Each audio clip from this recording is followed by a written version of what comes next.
All right, so now we are on this final exam review, and I did it by chapters, so I'm going to do a chapter at a time. Hopefully I'll get through each chapter. It says use the following shapes to answer each of the questions. And so which shapes are squares, and the only one that is a square is number 4, and which ones are rectangles. And of course, number 4 is, I'm sorry, 2 and 4 are both squares, and they are both rectangles. And which one is a rhombus? Well, of course, if they're squares, then they are also rhombi. But I wanted to go through these to see what they each were. So they're all quadrilaterals. This one is a trapezoid, and this one is a kite.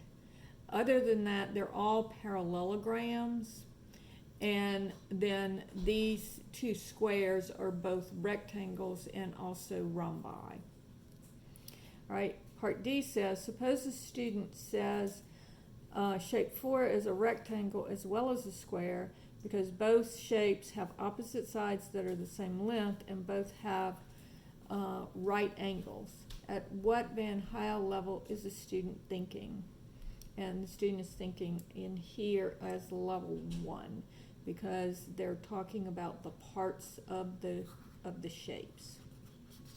Okay.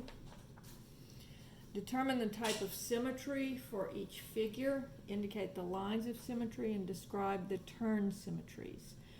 And so this one would be symmetric about the line that runs down the center here. And so that would be the line of symmetry here. This one has rotational symmetry. And you could actually rotate it 4 different times because this dot will become this dot, and then this dot becomes this dot, which then becomes this dot, and then this dot. Right? Problem 3 says, in the figure below, identify all sets of 3 or more collinear points. All right, so we're looking for points that are 3 of them. So A, E, and F gives you 1. All right, so this one would be reflexive symmetry, and there's the line of symmetry, and this one would be rotational. Sorry, I haven't been writing it down. And there are four turns. All right. In the figure below, identify all sets of 3 or more collinear points. So I'd have A, E, and F are collinear. And then B and C, that's just two points.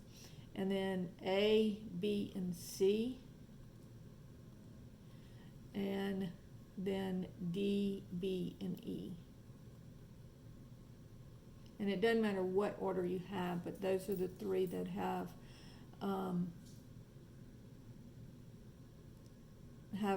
collinear points. And then for problem 4, it uses the same figure, and it says identify all sets of concurrent lines. So remember, concurrent lines are where 3 or more lines meet at one point. So here we have this point and this point that have concurrent lines. And so this one would have, let's looking at point C here, we'd have CB, CE, and CF, or you could call it CD. I mean, there's a bunch of different ways that you can do it. So you could either do this one as CD or CF. You could do this one as CB and CA, and then this one has to be CE. Or you could do EC. It doesn't matter what order you put them in. And then for this one, I'd have EA, EC, and EB.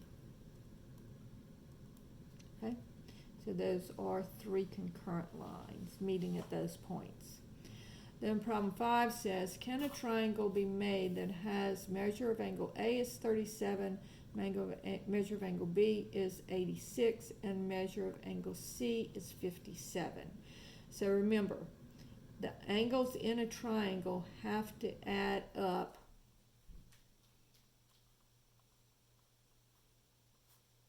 to be equal to 180. So let's see if that's what happens. So I have 37 plus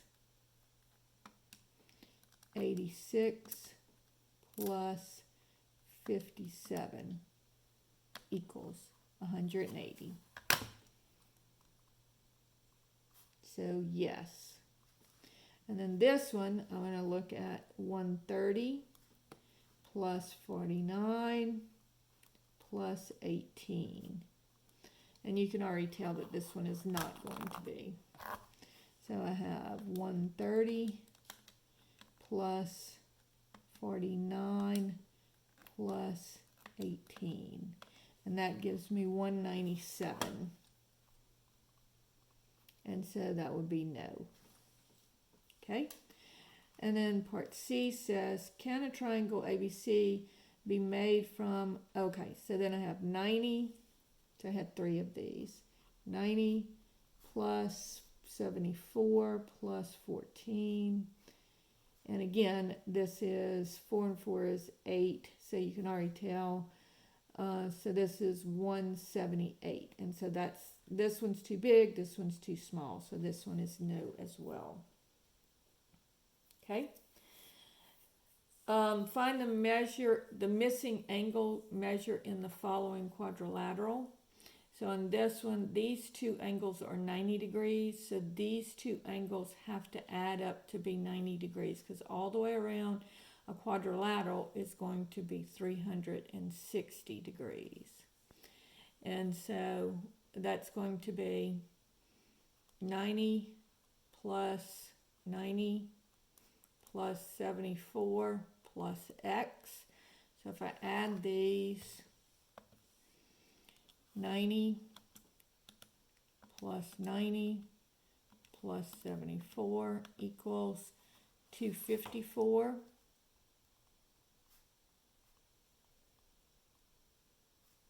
And these are all degrees plus x, and then subtract the 254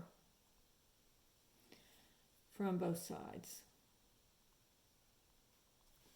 And so I'll have 360 minus 254 equals 106 degrees.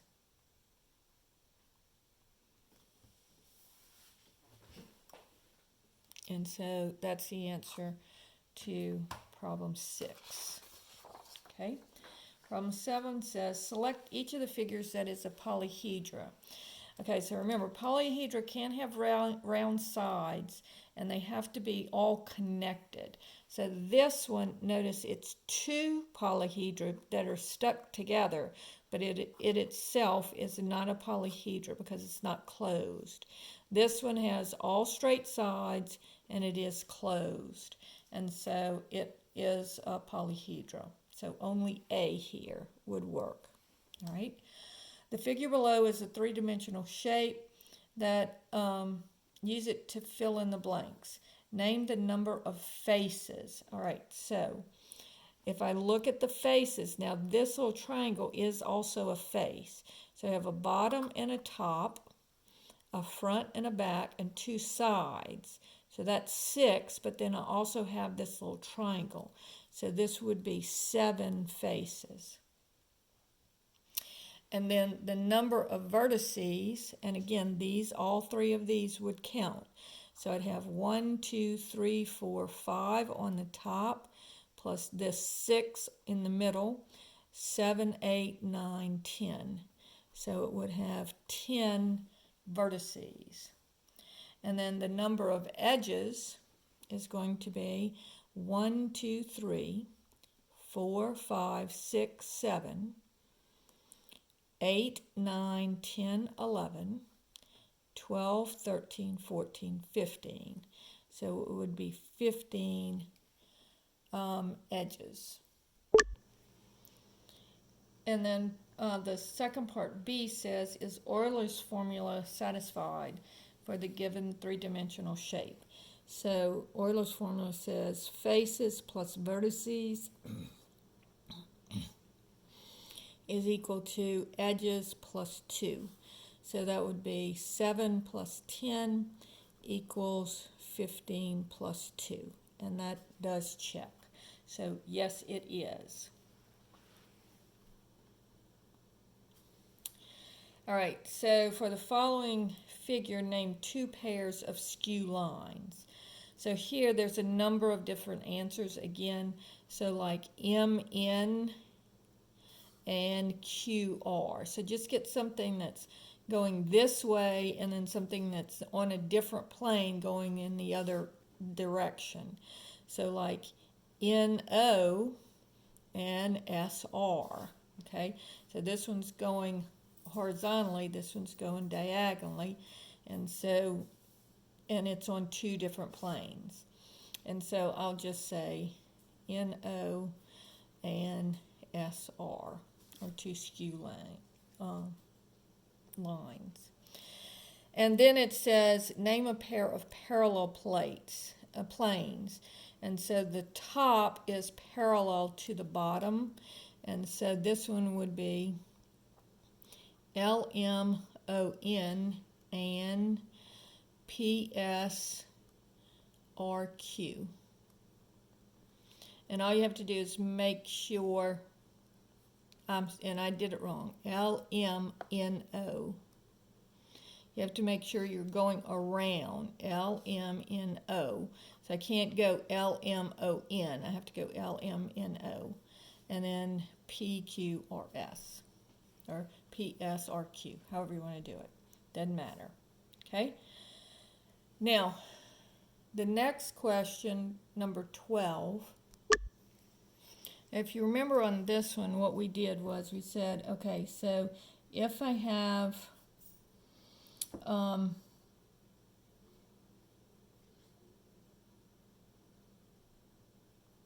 I'm really bad at drawing these, but remember we said you would go straight, here's the exterior angle, and then you're going to make another turn, and here's the exterior angle, and you make another turn, and so each of those turns you're going completely around the circle 360.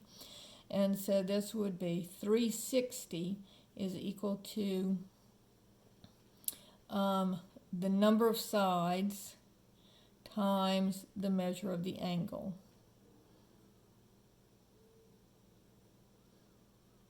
Okay, and I don't remember the letters that we use for those, but it's the number of sides times the measure of the angle.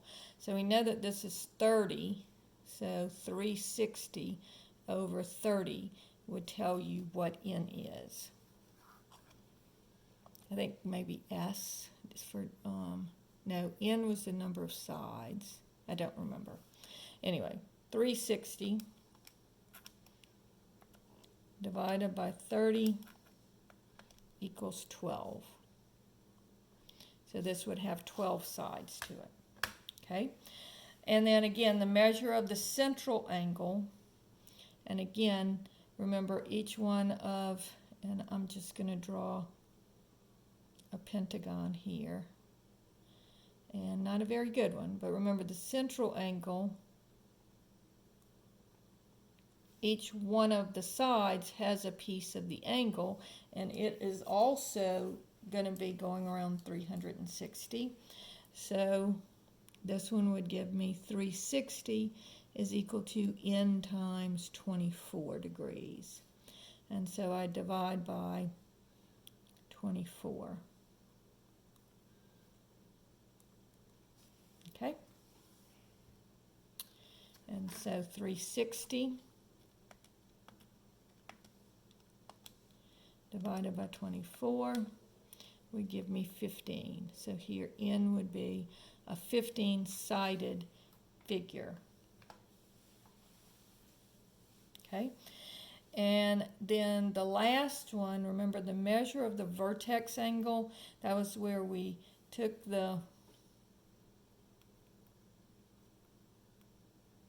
we looked at how many little triangles would be in there, and it was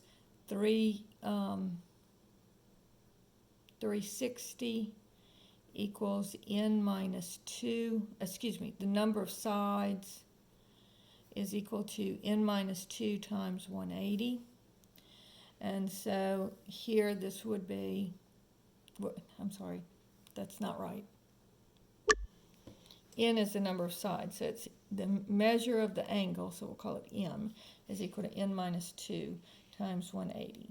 So here we have 144 over 180.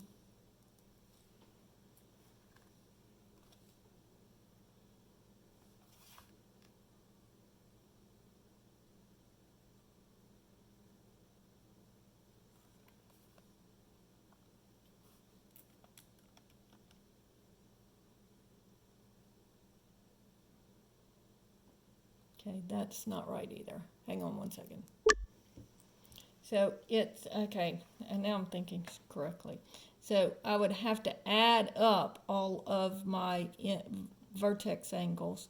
And so this would be n times n is equal to n minus 2 times 180. Because that would give me, if this was 5, it would be 5 interior angles.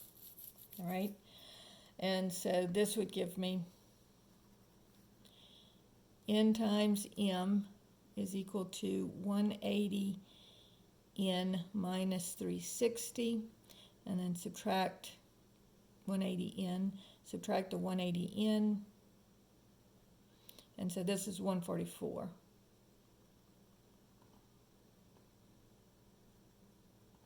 Minus 180 n